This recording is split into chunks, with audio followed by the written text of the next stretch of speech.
We have a balcony on this room, so there's a little place to sit down, and we can see onto the plaza for here. It's a little bit of a gray day, but I can see all the way to, I think that's the palace, so that's pretty cool. Very nice. Okay, I am now on the streets of Brussels here. My son is a little bit tired, so he's gonna stay in, but I just can't resist a day out. It's raining off and on again, but I'm just gonna take the chance to walk around downtown and see what I can see today. To get around in Belgium, you need to get one of these pink Belgium day passes. It was fabulous. Getting around the metro was so easy. The history of Belgium is very fascinating to me. A long time ago, Belgium used to be part of the Netherlands, but in the late 1700s, I think it was 1797, Napoleon conquered both Belgium and Holland, and so what is today Belgium was part of the Napoleonic Empire. But then of course they lost that battle with Waterloo in, what was that, 1810? And so after that, in 1830, there was a revolution. And then in 1830, with the revolution, Belgium got its independence. And so, wow, look at that palace. That is amazing. They had the Council of Orange in the 1830s, and that established the Kingdom of the Netherlands and the Kingdom of Belgium. The Kingdom of Netherlands at that time also included Belgium, but they revolted, and in 1830 they got their own monarchy. And that is an amazing palace right there. Wow, what a view. So impressive. I'm passing by the royal gates here. There are a lot of school children here visiting, but it is very interesting to see from the front here the royal residency. Across the street from the gold gates here is the gardens, and now I gotta figure out how to cross the street. So this would have been the king's hunting grounds back in the day, but now they're a people's park of sorts. Very interesting. In the garden here, the hunting grounds, and with all the flowers and the school kids and stuff on their little tour and the fountains, I feel like I'm in the side of a book of one of those Madeline books, but we're in Belgium, not France. It's beautiful here. There's lots of music playing. Got buskers, got vendors. It's just a beautiful scene here. Love all the tulips. I'll try to get a close-up of one. Check it out. There is a rainbow here at the House of Representatives.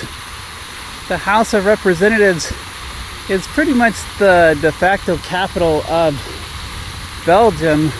Like I said, Belgium has now a constitutional monarchy, but it's really the House of Representatives and the Prime Minister who lead the government. It's just the king who gives his final mark of approval, but I love that rainbow going in action. That's pretty cool.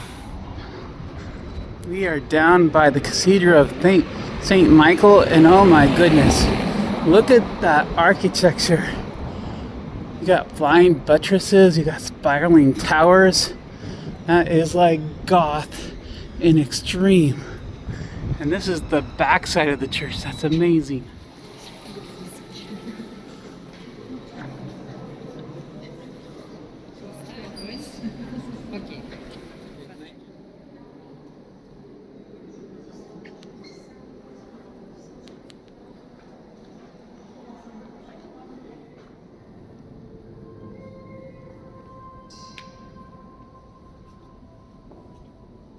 Love how the light plays off from the ceilings and creates rainbows and different speckles of light here.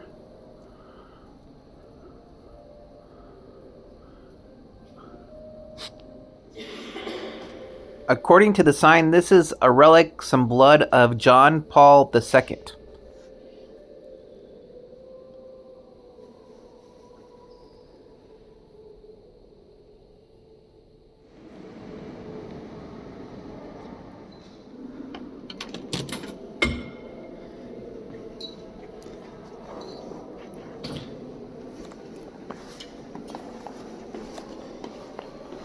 just paid €2 to go down underneath in the catacombs to the archaeological remains of the cathedral. Oh, wow.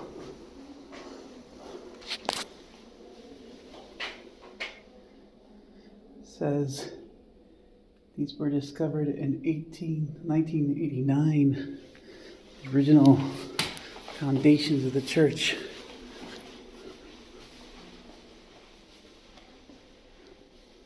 I guess they were renovating.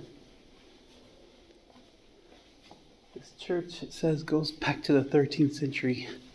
So these are like the foundations from the early 1200s. This is a layout of what the church would have looked like back then. Well, St. Michael's Cathedral here in Brussels is amazing. Going underneath and seeing the archaeological ruins was very interesting. Seeing a building, you can see it's been worked on since the 1200s.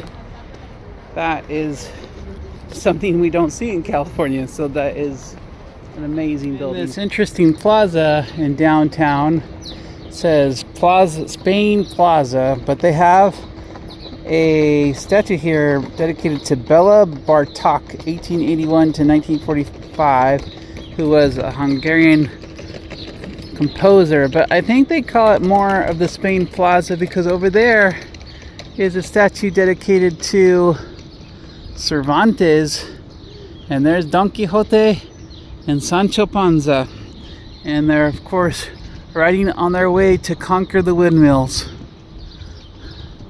here in downtown Brussels. Check it out, it's a Smurf. The Smurfs are of course popular here in Belgium because the Smurfs come from Belgium.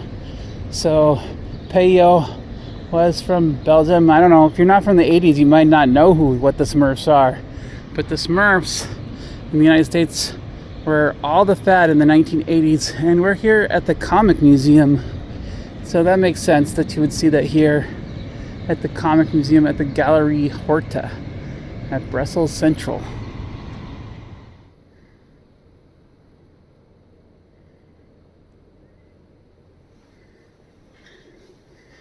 Over here they're talking about the adventures, I believe, of Ren Tin Tin. Very interesting. And this castle right here, well, it's not really a castle, it's a tower. It's a medieval tower from the 14th century. It's called Halleport. And Halleport was one of the several towers that used to be the wall of the city. This park was the wall to the inner city. And back in medieval times, they would use these giant walls to protect, like I was saying, there's interrupted by the ambulance there. But back in the medieval days, there used to be giant walls that would protect the city. And then there would be towers like this one. This was a tower defense in medieval times. Looks like it's being reconstructed. There's some refurbishment going on, but just a massive tower there. You can get an idea of how the defense structures of the city worked back then.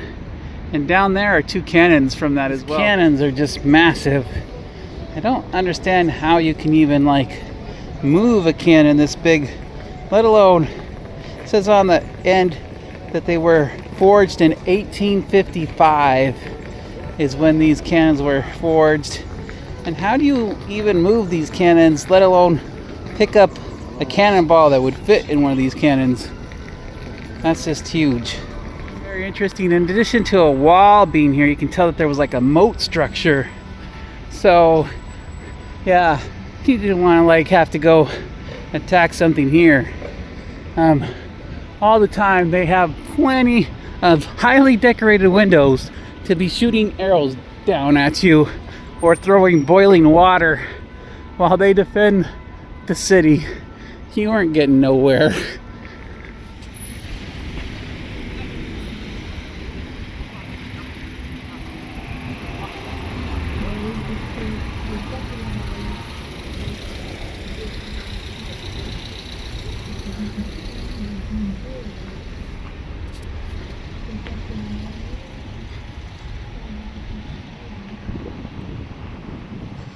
You can see right here that this was like a three-pronged, it went like roundabout, and you can see where the different stones are, where the wall would have been. The wall would have been right here. It was a thick wall too, you can tell. Basically where there's these trees are, this whole thing would have been one giant thick wall. And on the other side of the wall were aqueducts, like this water, so they could fortify their horses for days. Just an amazing looking structure. That's just incredible. I'm glad they're restoring it. That's the artwork on there is unbelievable. For dinner, we went to a pub. Back home in the United States, I probably wouldn't go to a pub because that's where people go to drink. But in Brussels, pubs are just where people socialize and have food, and it was great food.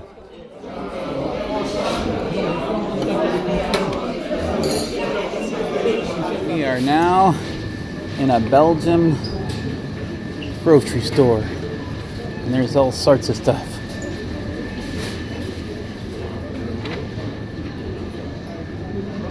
Of course, you gotta have a whole bread section and sandwiches and pastries.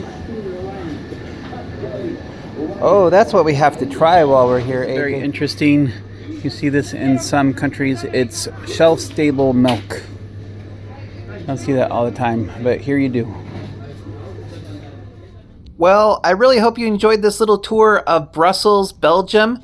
I've got more videos coming up, so stay tuned and subscribe, and thank you for watching. Station reminds me of Los Angeles.